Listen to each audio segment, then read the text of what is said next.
This is Interpreting Wine host and founder Lawrence Francis welcoming you to a special series celebrating the 30th anniversary of independently owned wine and spirit importer Latour Agencies. Across these 5 episodes recorded in April 2020, you will spend time with 4 of their producers as well as hearing from agency senior management, discovering the diversity of producers in their portfolio, which includes interesting characters and wines from the new and old world, long-established producers as well as newer ones, and we'll go in-depth with cognac producer Frappan, a first for the podcast.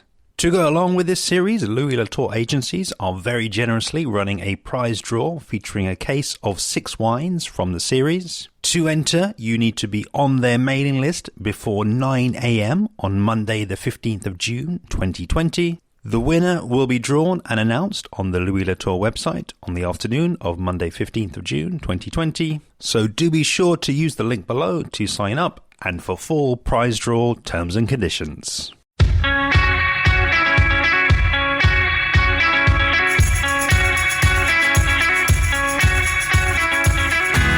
Today's episode of the Latour Agencies 30th Anniversary Series features Will Oatley and Richard Nunn of Latour Agencies.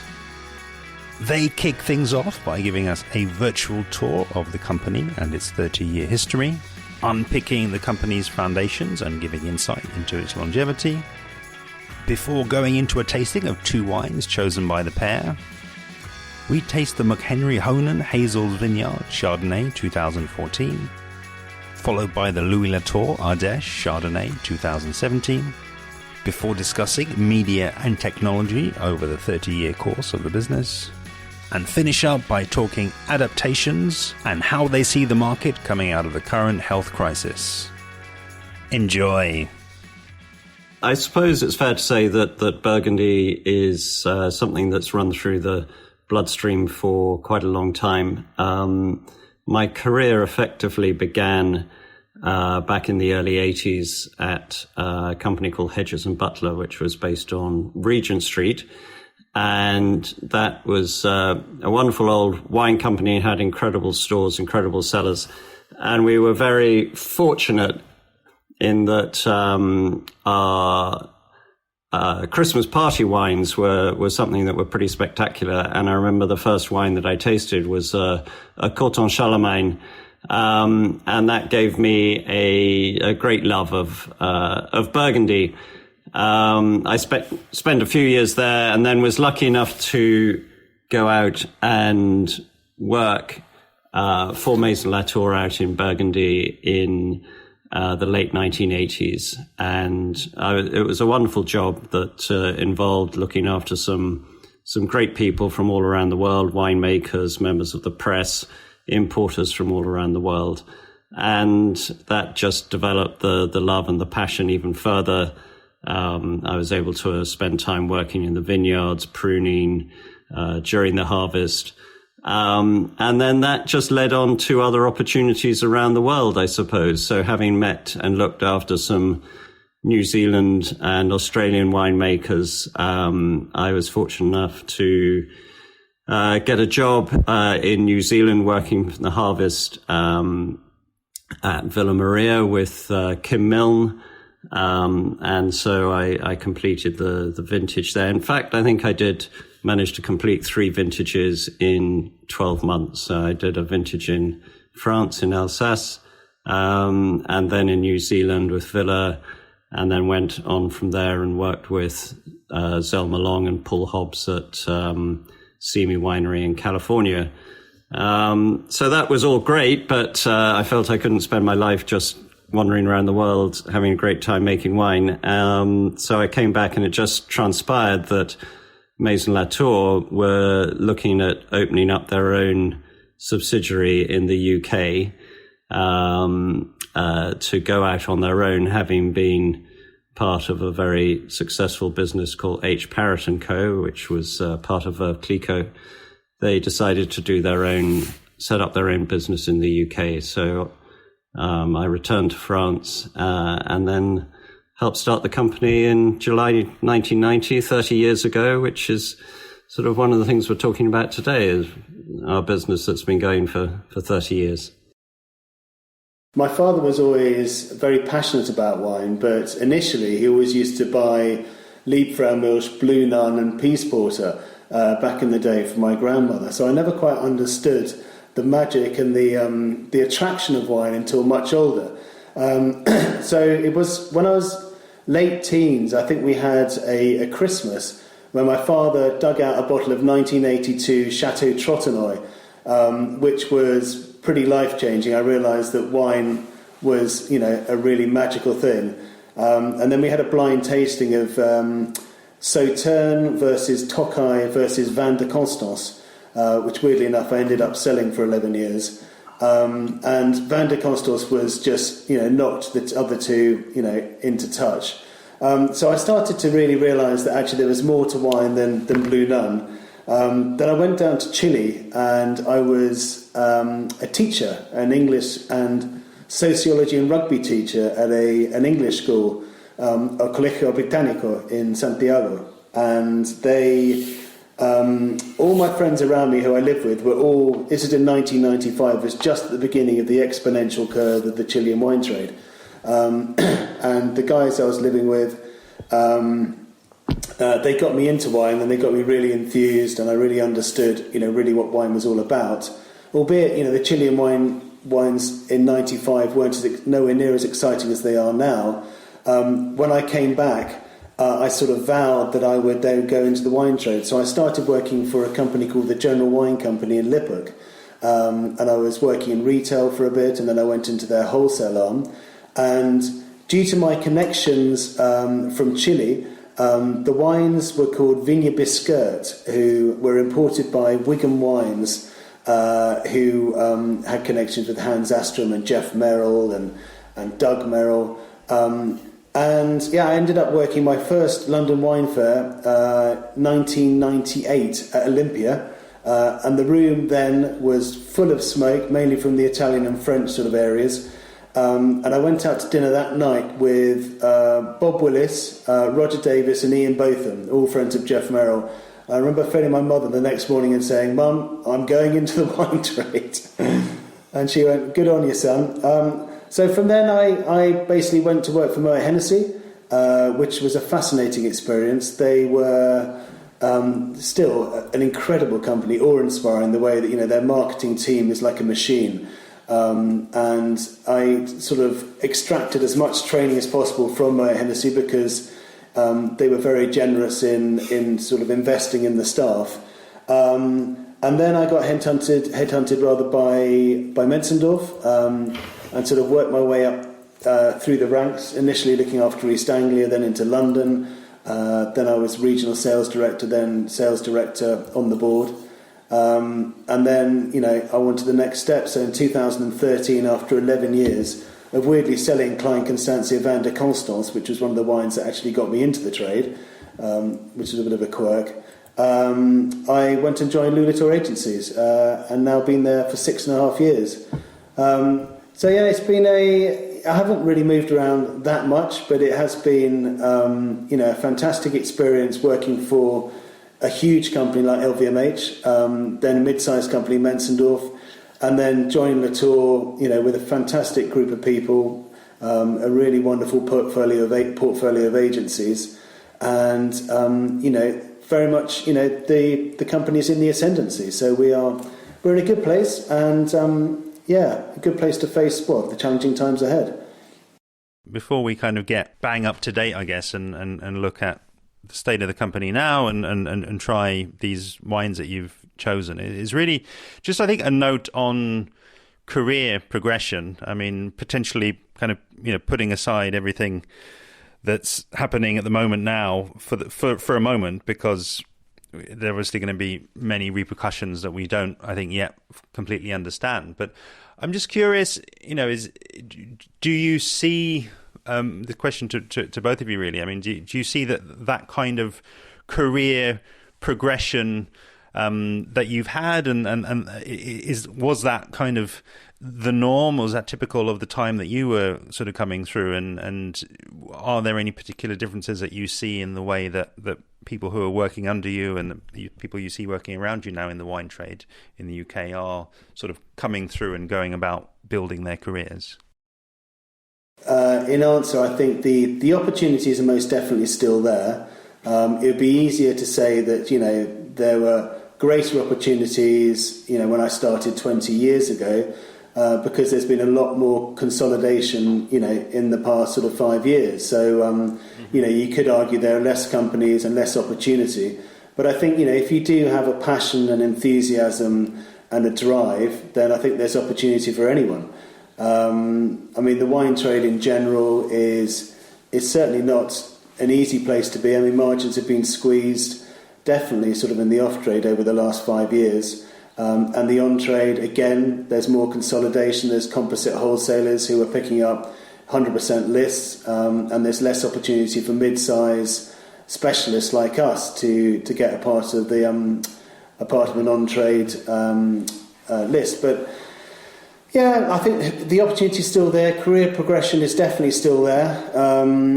But you could argue that it is a little bit tougher now. And maybe the greater opportunities would be in spirits versus wine. With the exponential growth of gin, rum, is hotly tipped to be the next big thing. That could potentially be where margins are better, the opportunities and prospects are greater. In general, in summary, I reckon it's probably tougher now than it was then. I think Lawrence, it's a very good question, and I think everything's hard to build your career in any trade. I think looking back on 30 plus years in the trade in the UK and other parts of the world, I think certainly for me the bit that I look back on, which wasn't necessarily planned in the beginning, but came about because I hit the point of being in retail and wanting to move into sales and constantly finding that, you needed to bring a list of accounts with you. And, it was frustrating to know, you've got to start somewhere and build that list of accounts. And it was actually then that I went and worked abroad. And I think that undoubtedly for me was that one of the most enjoyable parts of my career, but also provided an amazing foundation to it, because by working in France and understanding the business so much better from that side, but then also working in New Zealand and California, and not just getting the hands dirty and working on vintages, which was just an extraordinary experience and gave you so much more authority when you came in later life to be talking about wine. But also the range of contacts that I met then that are still relevant to my life, to my career, and to our business today. And when I was at Villa Maria, Steve Smith was the head viticulturist then.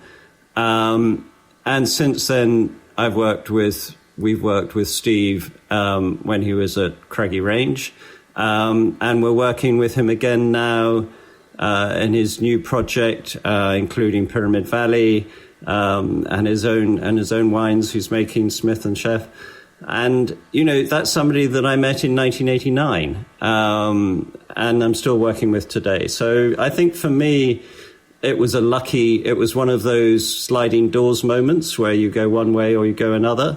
But it has brought sort of great joy and pleasure to my business, but also very effective to the people that I work with. Really interesting. Again, I'm sure that these points will come up as we carry on, as we go through today. But I think it's very interesting.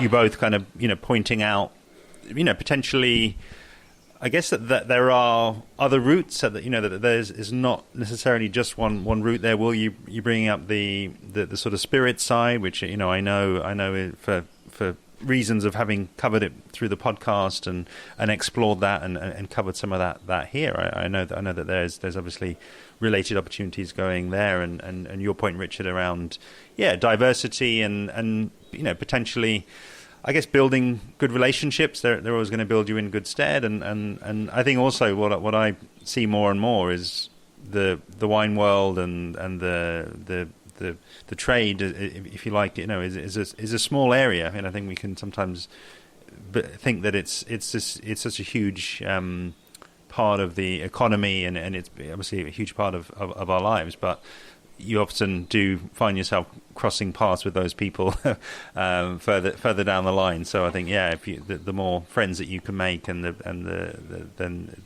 better. And keeping those relationships, I think, can be just good for everybody. I think, where I think would be a really interesting place to go now, it would just be really to kind of paint a picture of Louis Latour as it stands now. Just as an aside, this was really something that it was really interesting speaking with Rebecca when we first spoke, and she was able to sort of paint the picture of how do you kind of see yourselves, what is that kind of niche, that part, that specialism that you've already sort of spoken to. What does that currently mean, and is there a way to sort of now talk about Louis Latour, obviously in agencies, obviously in its 30th year, but kind of let's set the scene for everything that will come now later in the interview in terms of just building and describing a picture of what the agency is now in April 2020. Well, I mean, Richard has obviously greater depth of knowledge because, he's been with it very much from the beginning.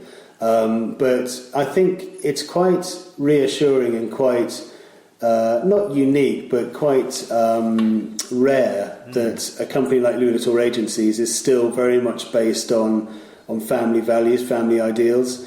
And obviously it was first set up purely as a distribution or a subsidiary of Maison Louis Latour. They had one in the States, Louis Latour Inc., which is based in San Francisco, which purely does the shareholder brands, so Maison Louis Latour, Henri Fessy and Simone Fevre. And then we were obviously set up in 1990, 1st of July.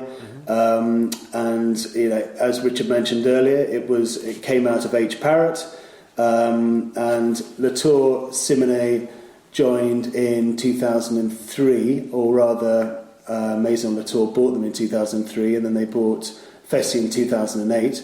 So initially it was just Latour, and Richard was very cleverly built up a very interesting portfolio, very much boutique. It's all about the quality aspect, not quantity, and interesting agencies from all around the world. I mean, we have got gaps, clearly. I mean, we don't have California, we don't have Spain, and we didn't have Italy until a couple of years back when, we branched out and took on Castello Banfi, which was the first European agency outside of France. But, it's very much a family sort of feel. It's a very tight-knit relationships we have. I mean, as Richard says, the whole people relationship element is still so important. I mean, the whole Steve Smith relationship Richard's had since 1989. You've had Craggy Range, and then it's gone on to Pyramid Valley. It plays a very, very important part.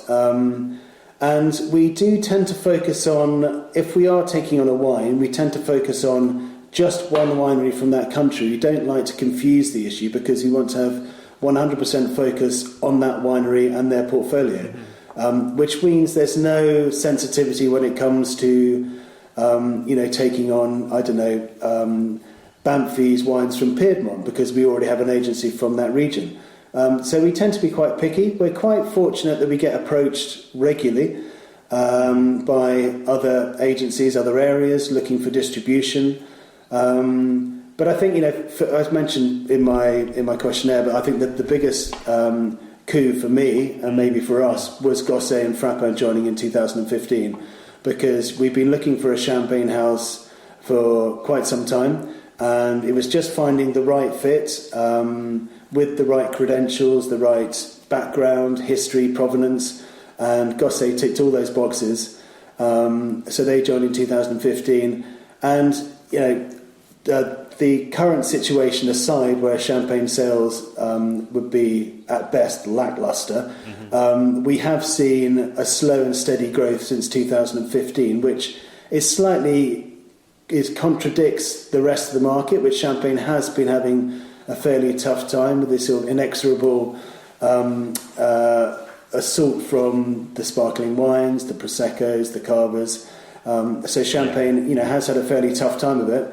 But Gosset it's sort of out of the mainstream. It's a wonderful specialist champagne house where we have finite volumes. So to an extent, we can actually product place. So we have built the volume slowly but surely in the outlets. Both of us wanted to be featured. So it's looking positive, and it's as I say, it's a wonderful family feel to it throughout, which is very important. And our 30th anniversary, yes, I guess that'll happen.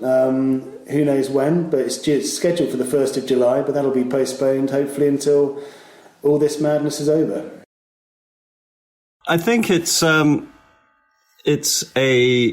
business that is not unused to adversity. We started in July 1990 and plunged fairly soon after that into the first Gulf War, and that was an extremely difficult time. 1991 was very hard. But I think that the great strength was that we had a very clear and simple focus and message.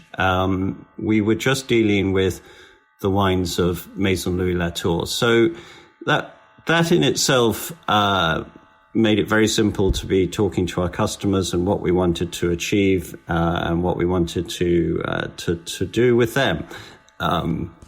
It was fortunate that we had more than just the wines of Burgundy. We also had the wines of the Ardèche, and we'll be coming onto those a bit later.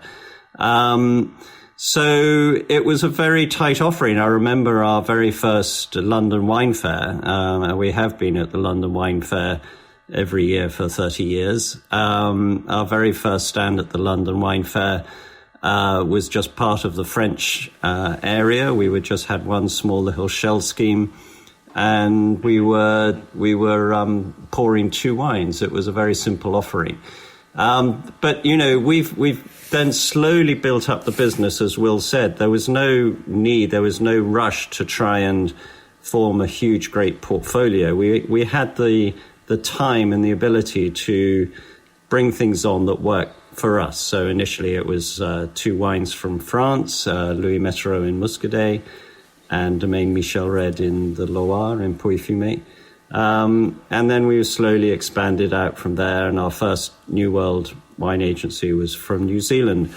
And the importance, and Will brought it up, that is so important today and then, is just working with one producer from each country or perhaps a region as we go forward, because that gives something to the producer, which is this attention to detail and this focus from our sales team, which you can't have when you have 10 or 20 producers from one country in your list. So it's a very attractive proposition for wine producers to come and work with us. And therefore we attract some very good producers as a result. And as Will said, the likes of Champagne Gosset and Castello Banfi are just a testament to what we've built up over a long period of time.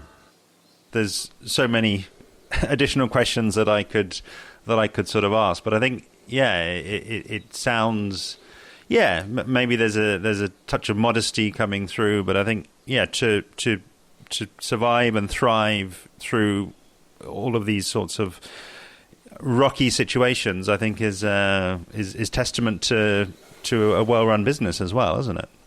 Yeah, I mean, and it's really important because, there were various other companies that did set up around a similar time. And I think to keep a business going today for 30 years is impressive. And you've got to remember that that's backed by a business that's been going for over 220 years. Mm-hmm. And I think that's an incredibly important part of this story because, you know, there are very few family-owned, continuously owned businesses that have been going for over 200 years. In fact, there is a club that you belong to when you've been going for over 200 years, which is called the Hohnen. And it includes some incredible companies from all around the world, including the likes of Grant's Whiskey or Beretta in Italy. And Louis Latour is part of that. And I think that our success as a company in the UK, going for 30 years, is undoubtedly part of the success story of a family business that's been going for over 220 years, because there is a long-term approach. It's not all about, you know, just 1 year or 6 months or, you know, quarterly results. It's taking a long view. And that's hugely important. And it's given our business in the UK the scope and the ability to grow and develop in the way that it has, and to survive, you know, through difficult times, because we have a rock solid base behind our business, and that's hugely, hugely important.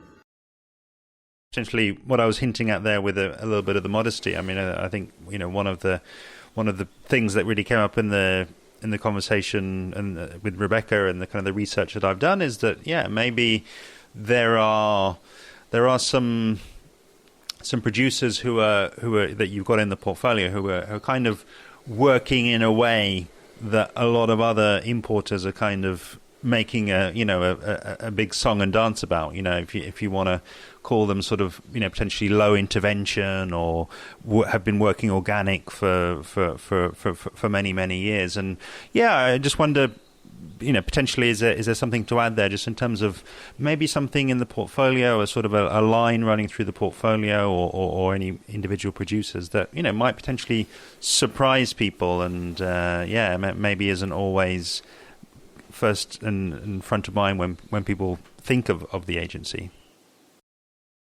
Well, I'm going to slightly sort of not jump ahead, but the wines we're tasting later, McHenry Hohnen, is a wonderful example of a, you know, winery in the Margaret River that's got incredible history. And, you know, they were, you know, very early to switch to screw cap, a bit like Wakefield as well, which were very forward thinking. Wakefield from the Clare Valley switched to screw cap in 2004, and McHenry Hohnen weren't sort of far behind. But, you know, the whole history behind McHenry Hohnen is just truly fascinating. I won't get onto it now because I'll save that for the tasting. But I mean, as you say, Lawrence, I mean, a lot of our agencies, you know, there's a lot more to them when you scratch the surface. You know, there's a lot of history. You know, for example, Michel Red from the Loire Valley, you know, a true specialist. I mean, they really do focus, especially on what they do. The Chilean agency, Vineyard, again, third generation. You know, they're very, very innovative in the way they go about making the wines, you know, using eggs. You know, their Malbec, you know, they go back to 80-year-old Malbec vines in the Colchagua Valley. And, you know, again, this is the reason why sometimes it's not necessarily just a region. For example, Vineyard, you know, their speciality is Malbec. So that's going to hinder us taking on an agency from Argentina. You know, and such is our respect for the agency and such is our respect for the wines, we feel that actually it would be best to focus and highlight the Vineyard wines, you know, and get them to where we need to get to before we even look at anything else. So we're very very careful and cautious in the way we expand the portfolio. And it's all about finding agencies that will complement the rest of the portfolio, not necessarily cannibalise it. So it's very much a theme. The theme being family, low intervention, yes, for sure. I mean, you know, McHenry Hohnen definitely blazed the trail there. But also sort of, you know, sustainability. organic and biodynamic, which is McHenry Hohnen sort of. They are very much forward thinkers when it comes to organic and biodynamic viticulture. The guy who's been there, Mike Sleggers, who's been there for years, who's very much about letting the vine, develop by itself with minimum intervention. So I mean, it's definitely a theme when it comes to low intervention. Okay, and I'm as you are. I'm sat here with the wine on the table, and very very keen to try and to see how this experience and this approach kind of turns up in the glass. But I think one piece that really comes to mind, if we think about a time frame of 30 years, is media and really the internet. I don't know exactly what state the internet was in back in 1990, but it certainly wouldn't have seen us able to, as we are today, sitting remotely in different parts of the world, seeing each other, recording our conversations, and having this sort of virtual wine tasting that we're seeing so much of at the present time. And I'm just curious, would you kind of talk to media, because I think that's certainly me being so focused as I am on audio and on podcast media. I personally think that's where a lot of agencies, a lot of indeed wine producing countries and regions, I think that's potentially where they can fall down. It's actually communicating what a wonderful story they have. They're wonderful producers. They're wonderful terroirs, and I would say that it's something that when I went in and researched yourselves, I thought that you were doing a very good job, actually. So just curious to get your take on what does media kind of look like, you think, for the company, and how do you go around telling the stories of those wonderful producers that you've just mentioned? Recently, we've run a couple of webinars with Castello Banfi, and sustainability is very much at the forefront of their viticulture. And all the way down to the weight of the glass bottle, the environment, and that's come across very much very strongly from Igor, who is obviously self-isolated in Verona. Other webinars we've run this week, we've got Mitchell Taylor. Looking forward to Friday, I believe, at 10:30, and just trying to make the most of a strange situation. Using very much these webinars as a portal for these guys to get across their story about, one, the harvest, which is clearly down under is just coming to an end, and it's been a good one, especially in New Zealand. Quality definitely over quantity, and just getting the story across about the family values, about be it biodynamic or organic viticultural practices. Any developments in the vineyard and or the winery. So I think Rebecca's done a great job of keeping the marketing team engaged and getting this content out, and also actually bringing people in. So I think the webinar yesterday had a guest appearance from a master sommelier, Stefan, from the Mandarin Oriental, and we also had Julia Jenkins from Flagship Wines. So a sommelier and an independent specialist. I'm just trying to make it more relevant for the various trade sectors, rather than just doing it very sort of, focusing on wholesale, for example. We're trying to make it a little bit more attractive for a broader section of people to get them involved. And so far it's been good. We've got a fairly good audience so far. Undoubtedly, one of the changes that I think we'll see, and we look back on this period of time, this period of history, is how technology has really been, in a way, forced upon us and forced people to change in many of the ways that they operate, and I think inevitably in a good way. And we sort of look back and find that it is now possible to hook up on a video conference, as we're doing now, and to make use of this form of media, and I think that it's a great advantage. And as Will was saying, what we've been looking to do while things have been in lockdown is to move beyond that, get over that, and find that we can still bring the wine regions, the wineries, the personalities to the people that are also locked down and but are still interested in what's going on out there. And certainly Castello Banfi's been very good and forward thinking into how they've been doing that. And we've also had great little updates from New Zealand on the harvest out there, and Steve came up and did just a short little update as a video on what's been a fantastic vintage in New Zealand, and it just shortens that distance. I think in a broader answer to your question, though, just looking at media in the broadest sense and what's changed, particularly over 30 years, is that it has changed out of all recognition. And back then you had there was a lot more wine journalism, particularly in Broad Street newspapers, that has changed a great deal now. It's not nearly so available, but it's moved. It's moved online. It's moved into podcasts like this.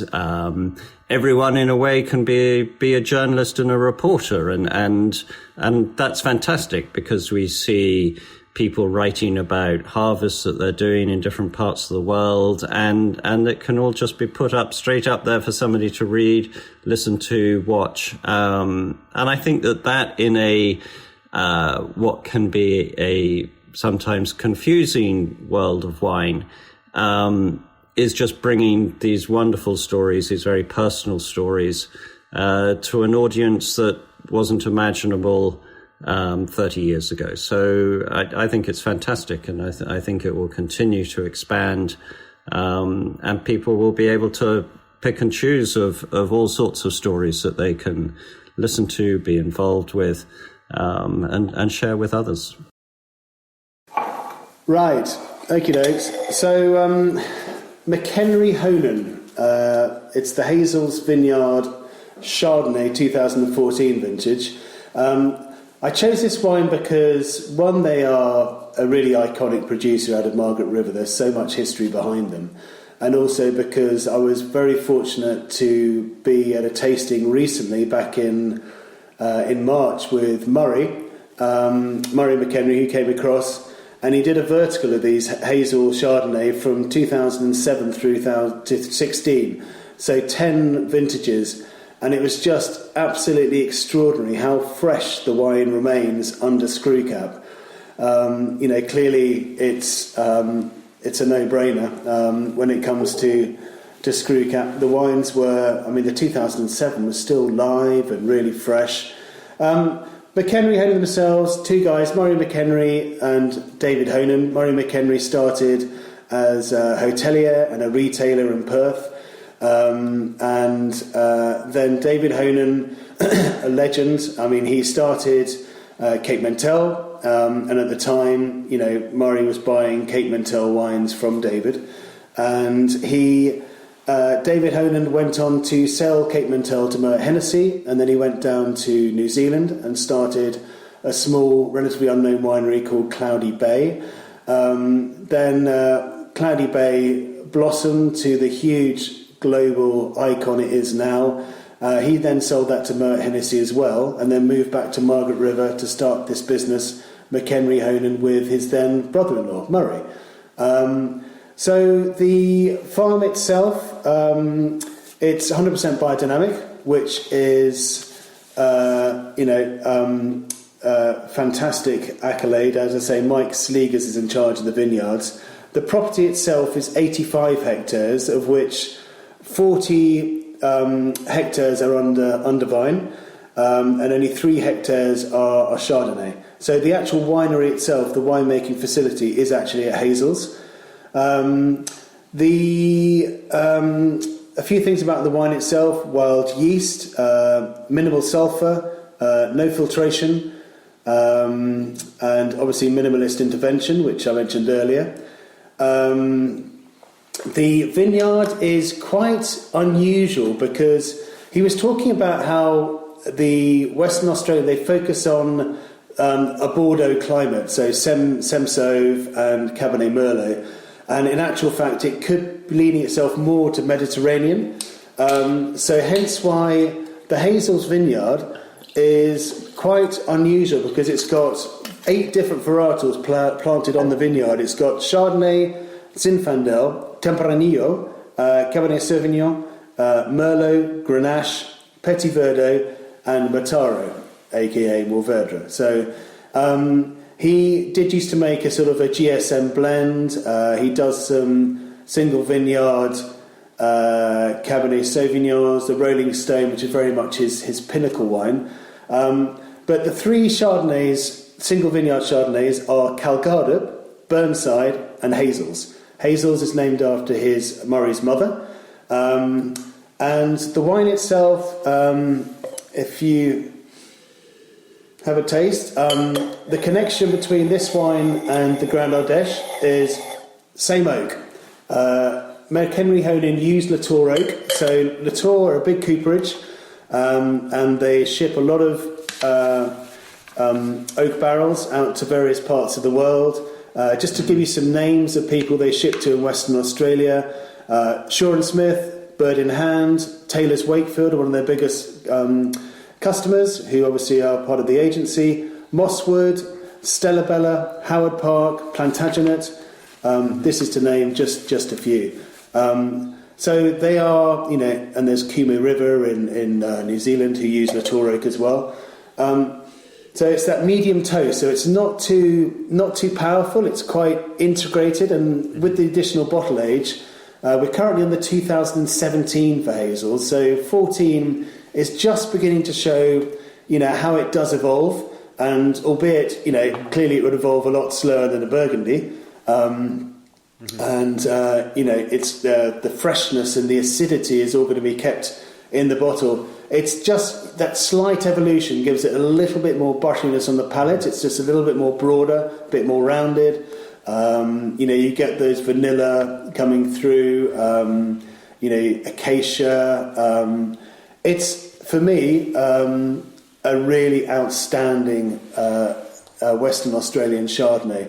And it's, price-wise, you're looking at £30 retail. So, I mean, it's delivering, well above, punching well above its weight.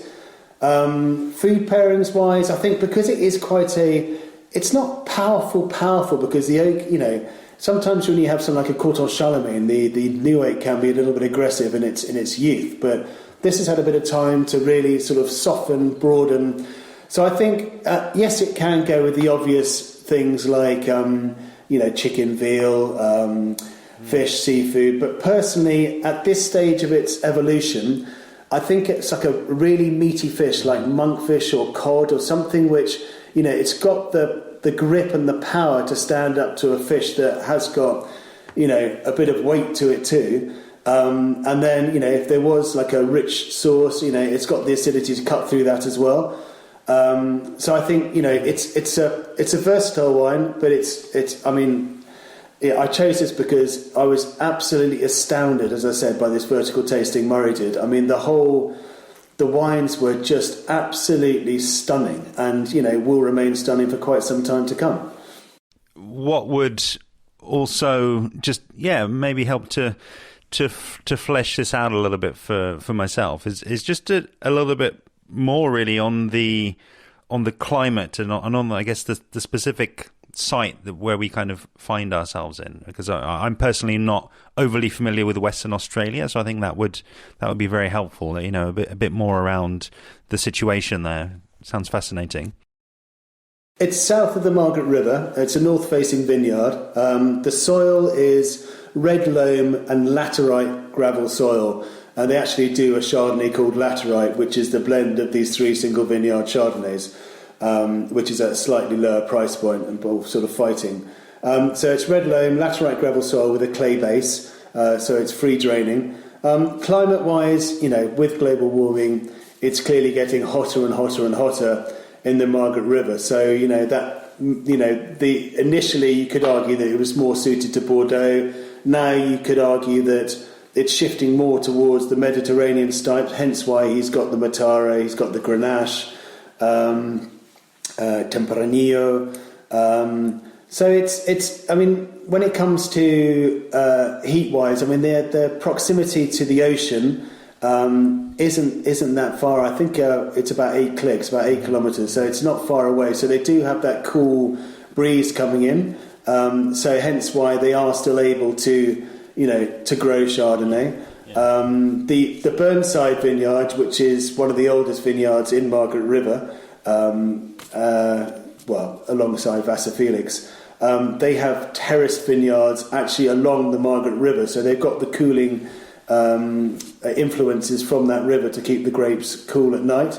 So the diurnal fluctuations clearly are slightly greater. Much cooler at night and then sort of heat during the day, similar to Oatley or in New Zealand, where you have to go slightly higher altitude to get that diurnal fluctuation. But yeah, I mean, it's a fascinating place because you do have such a broad diversity of grape varietals. I mean, rather than sticking to the Bordeaux varietals they initially did, they very much pushed the boundary with the exploration, mainly driven by Hohnen because he's such a legend. And Zinfandel of the Road of Mission makes them absolutely no money. It's a loss-making project, but it's a bit of fun. Zinfandel out of Margaret River is quite unique, and gives a sommelier, or gives someone, a wine enthusiast or an aficionado, something to talk about, something different. So I mean, they're a fascinating winery, and Murray is still very much at the helm, and they've had a string of winemakers, but the incumbent at the moment is Jalpo Carney, who's been there for a couple of years now. But they had Julian Grounds before him, who went down to Craggy Range, strangely enough. And then before him, they had a guy called Trent Carroll, who was called T-Rex, who used to be playing Aussie rules football in Murray's team. So yeah, it's a really lovely setup in a beautiful location in the world. Yeah, lovely. Yeah, and I think it's always. It's always obvious to me when I'm hearing a story from somebody that knows the people, presumably have had the pleasure of visiting and not yet. No, I'm working on that one, Lawrence. Give us time. Yeah, well, but I'm surprised then because as I say, it does feel as though you're embodying a lot of what they're doing down there, the personalities, the philosophies, and I think absolutely nailing the description as well. I mean, I think I will talk more probably after we've tried the two together here. But I think to your point there around the sort of the aging under screw cap. I mean, I think it's 14, all of the things that you've said there. But I think that was very much the standout, which is why I asked for a bit more on the situation, because it's just such an alive wine, such a vibrant beautiful tasting wine, and an incredibly long finish, but without, I would say, overpowering and kind of dominating the palate. It's just when you just have that right level of flavor intensity, essentially, over time, that will probably sit better with some of those food pairings and choices that you mentioned there, but isn't unpleasant in and of itself as we're just trying these alone. So really interesting choice, and really enjoyed your descriptions there. No pressure, Richard. No pressure at all. So in your own time, kind of run through it again, totally in your own way, more about your wine, and I'll pour it as well while you're talking. Absolutely. So here we're looking at the Grand Ardèche Chardonnay from Louis Latour, And I've chosen this wine because it tells a story. It tells an incredible story of adventure and exploration and taking risks. And so we just go a little way back to the beginning and how this all began. And really it was in the late 1970s, in 1979. And at that time, white Burgundy was exploding around the world. The sales of white Burgundy, the likes of Pouilly-Fuissé in the US, were growing. The demand was insatiable. But within Burgundy, there are limited boundaries, and you can produce what you can produce and no more. So Louis Latour, the House of Latour, was looking for a way of continuing to satisfy this demand for white Burgundy, but not having any more white Burgundy. So they looked for another area in which they could plant Chardonnay. And took a long time over this, and there were a few parameters. It was always going to be within France. We can come back to that later, but France was the first place to look. And after much looking, they settled on an area called the Ardèche. Are you familiar with it, Lawrence? Do you know the Ardèche region? Yeah, an area that I'm a big fan of. I never come across, yeah. Okay, so we're in an area, for those that aren't familiar, we're 180 miles south of Burgundy, straight south down the Rhone Valley. And so this was a unique project in many ways. There was a challenge of promoting a Vin de Pays, which now is familiar to all of us, but back in the early 80s was not so well known. And it was a challenge because this was being promoted by a very traditional house from the classic region of Burgundy. A challenge was to work with to set up a working relationship with the number of growers that we're going to be working with. So this is a big project. It includes around 380 hectares of vineyard. That's 927 acres of vineyard. It's a substantial area. It's not land that's owned by Maison Latour. It's working with around 100, 120 growers in a vineyard area that goes way back in time. It was a vineyard area in Roman times, had largely fallen into disrepair, disuse, and was producing largely Mediterranean, often red varietals. But it fitted the picture of what Maison Latour was looking for, and that is really based around the soil and the climate. So the soils are sort of very thin, meager soils. Critically, they're limestone, the same as we have in Burgundy. And a climate that is going to be restraining the growth of the vine, largely through warm temperatures, through poor soils, but giving brilliant ripeness to the fruit that's being grown.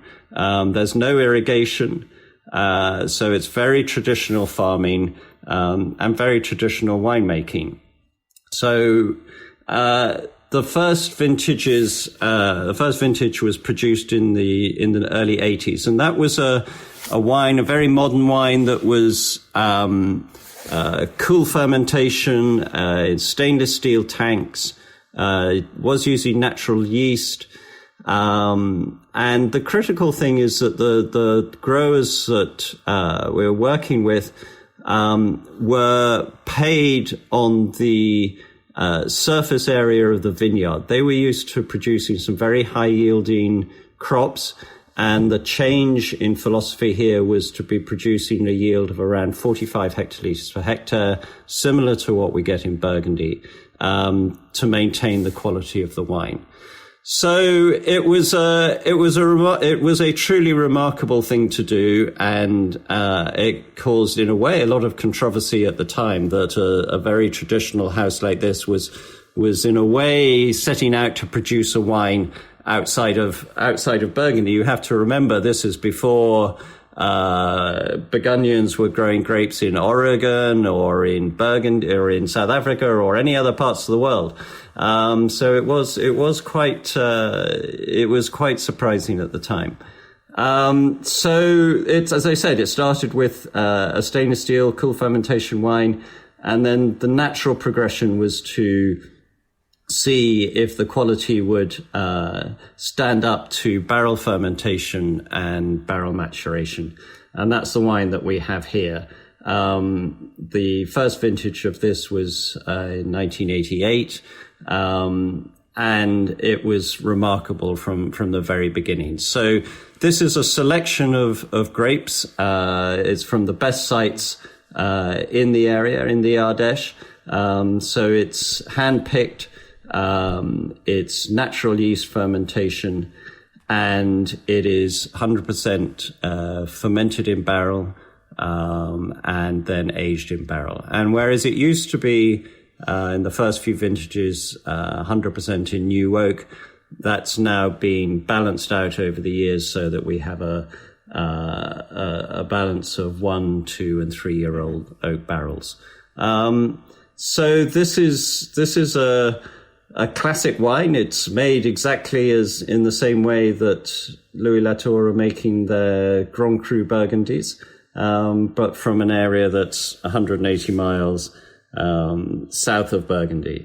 But, I think smelling this, and actually, in fact, first of all, the color of it, Lawrence, you can see it's not a deep, dark yellow color. It's still a nice pale, vibrant color, and that is from the fermentation in barrel, as opposed to just transferring the wine to barrel later on in life.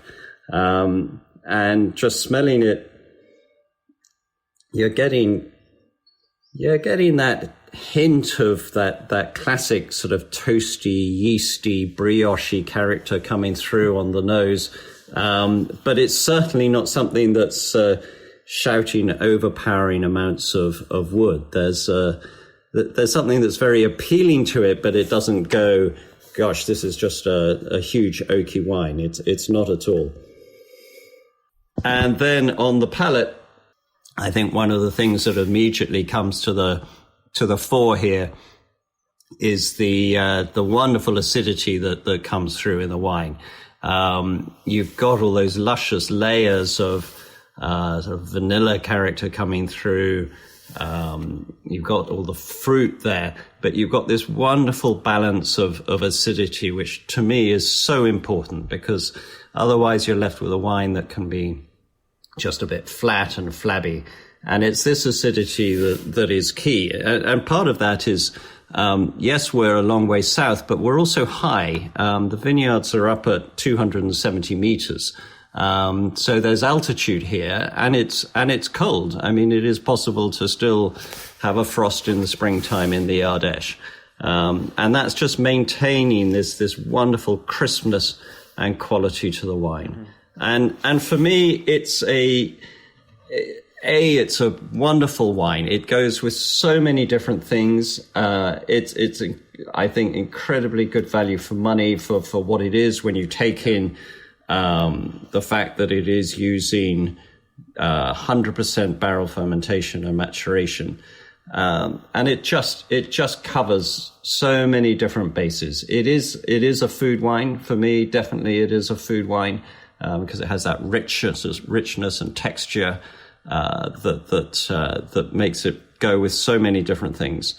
But I think it's first and foremost, it's testament to a lot of foresight and a lot of bravery in being prepared to do new things, and very much stood the test of time. So I hope you enjoy that one. I think it's a glorious wine, and it's available at many places around the country. I can name some if you want, but it's I hope you enjoy it.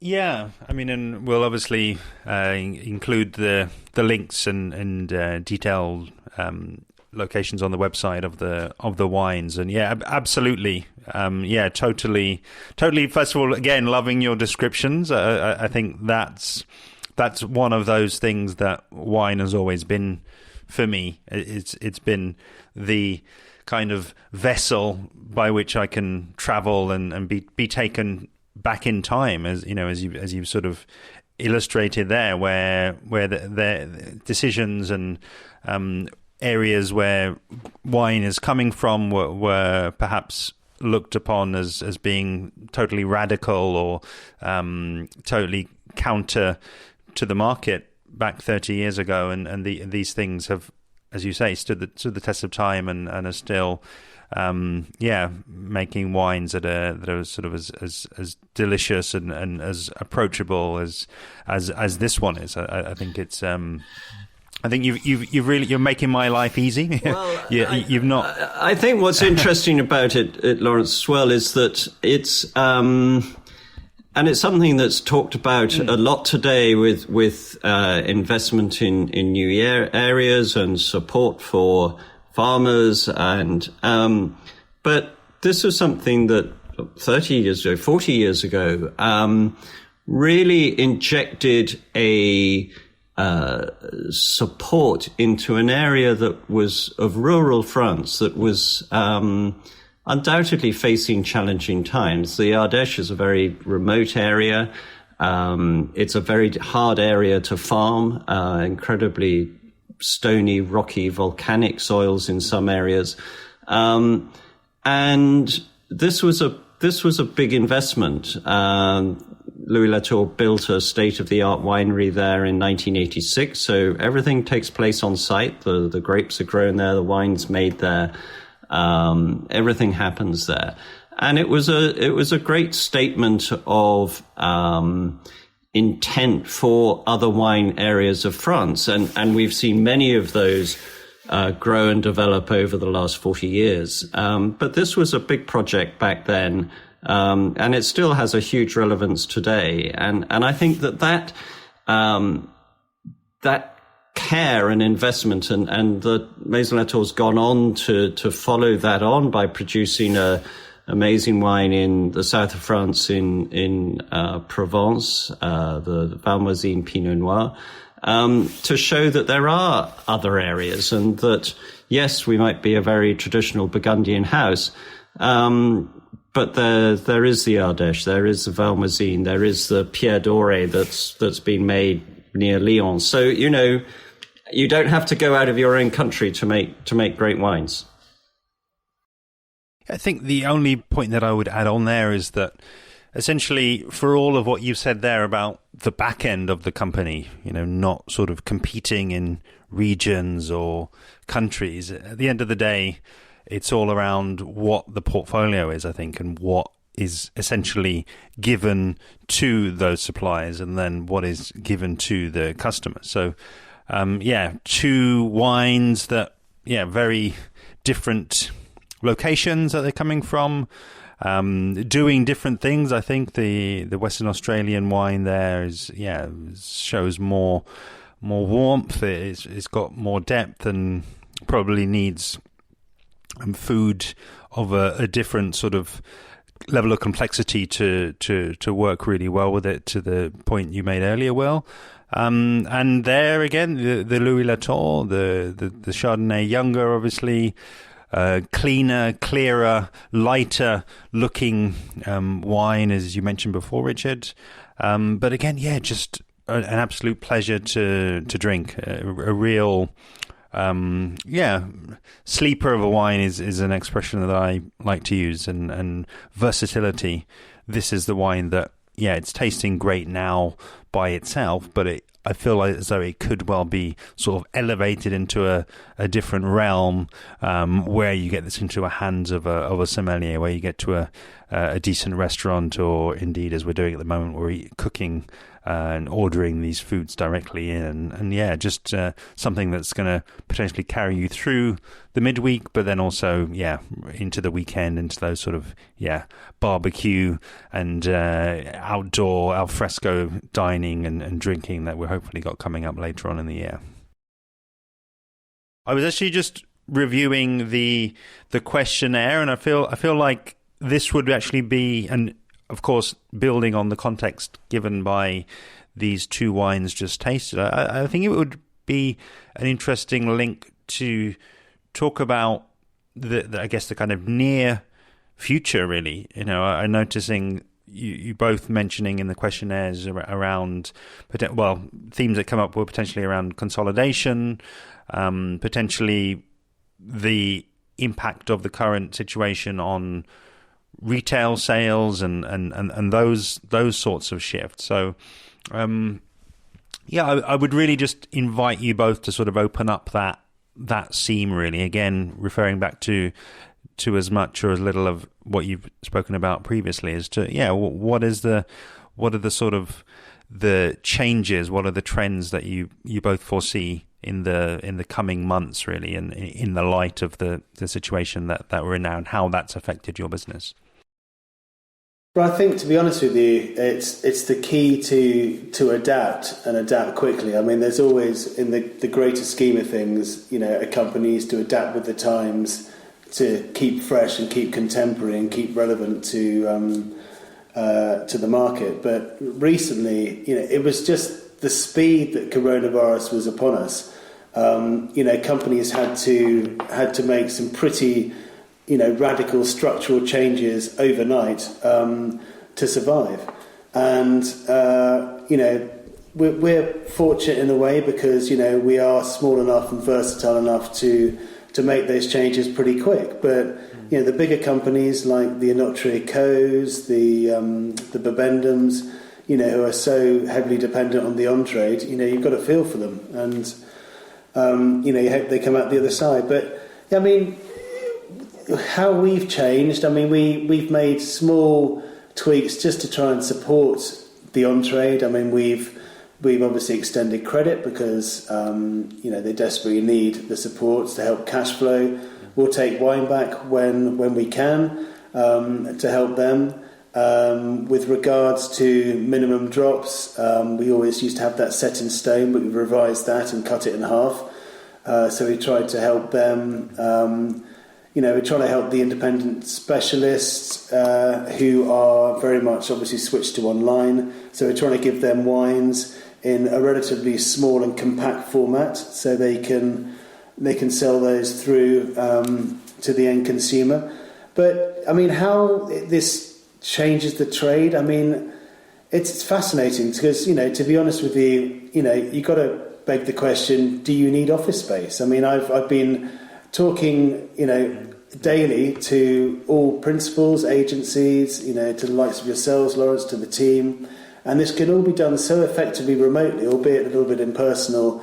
You do ask the question, actually, is office space really a requirement? And I think there will be definitely changes coming out of this, hopefully for the better. We can streamline companies, and if any sort of unnecessary additional costs can be cut. So it'll be. I think when we're at the other side and there's light at the end of the tunnel, it'll be fascinating to see the lie of the land then.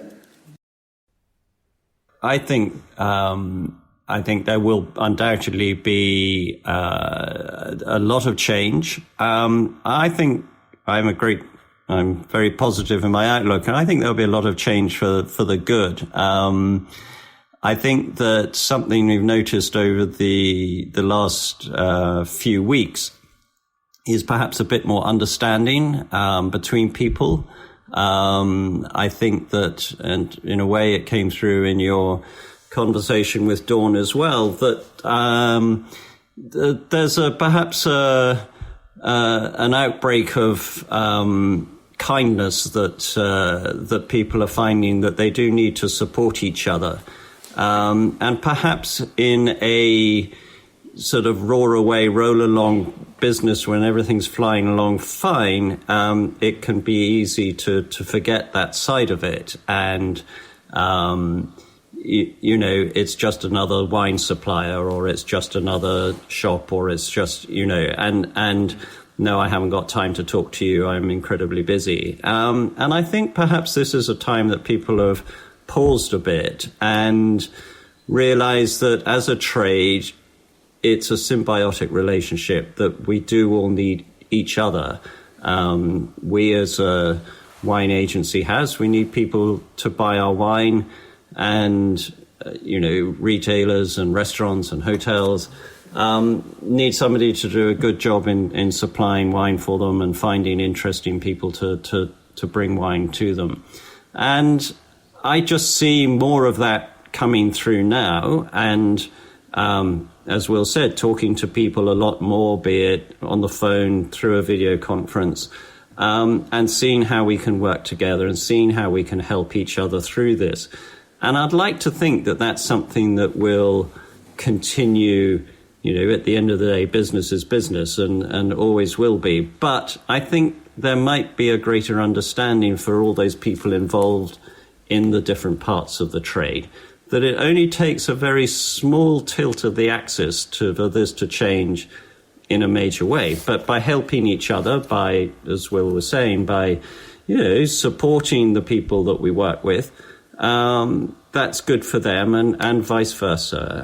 And I hope that will continue, because I think that we're all better off for that. And I just hope that, we can all get back to normal as soon as possible, particularly for the on-trade, that can open up and that it will sort of benefit from a bounce as people want to get out and go back. And I think they will. I think there will be this desire to support the pubs and restaurants and places that have had such a difficult time.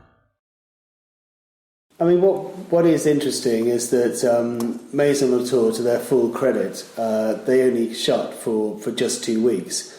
So they did an incredible job of preparing all the orders prior to their closure. And then they reopened on the 6th of April, which, looking at their competitive set in Beaune, I mean, the likes of the Shadow, Drouhin, Favre, they'd all shut by then. And they reopened after then. But, the Shadow, the pressure was on them because of the American market obviously being owned by Co-Brand. And there was, obviously huge demand because they, sell into the multiple retail sector. But in looking at our other agencies, I mean, Simone Fèvre, Chablis, they never shut.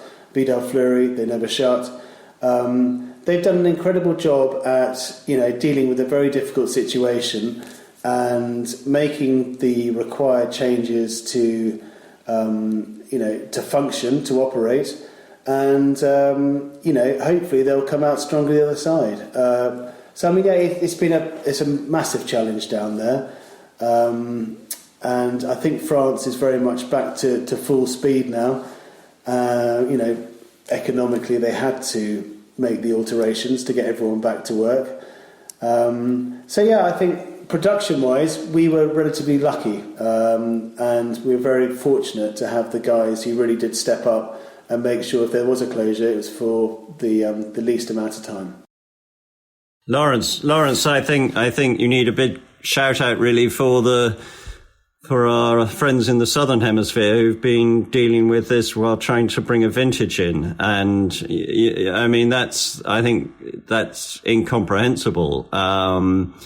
Because the grapes don't stop ripening. They're ripe and they need to be picked and they need to be turned into wine. And you're trying to do this while keeping 2 meters apart from somebody. I think we have no idea what a major challenge this has been. But they've done it, and I think to all intents and purposes, they've got some great vintages coming in. But that's been incredibly difficult, while at the same time, having increased orders coming through as we all turn into nations of,